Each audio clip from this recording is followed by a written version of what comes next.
محطات في حياة محمد حسين عبد الرحيم وأهم أعماله، وما هو حلم حياته الذي لم يتحقق.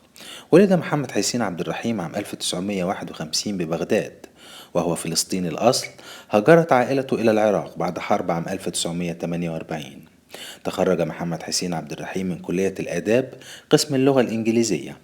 في عام 1973 تزوج محمد حسين عبد الرحيم من ابنة خاله أحلام، وأنجب منها 5 أبناء هم ميسون وحنين وحازم ومحمد ونور.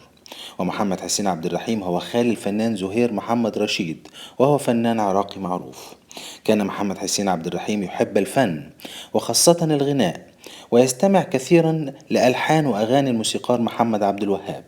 لذلك أراد محمد حسين في بداية حياته أن يصير مطربا، ولكن بدلا عن ذلك اتجه للتمثيل من خلال المسرح، ثم قدم برنامجا إذاعيا مميزا هو ما يطلبه المستمعون.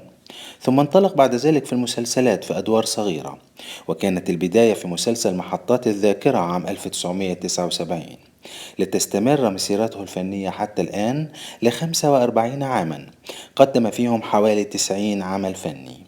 وجدير بالذكر أيضا أن ابنته ميسون مثلت معه وهو طفل في بعض الأعمال الفنية، ولكن فضلت بعد ذلك أن تصير معلمة ولم تكمل في مجال التمثيل. على مدار السنوات الطويلة كان هناك حلما لم يتحقق للفنان محمد حسين عبد الرحيم، وهو الحصول على الجنسية العراقية، وهو مولود بالعراق وعاش بها طيلة حياته، وحتى الآن يتطلع لتحقيق هذا الحلم. يبلغ عمر محمد حسين عبد الرحيم حاليا 73 عاما.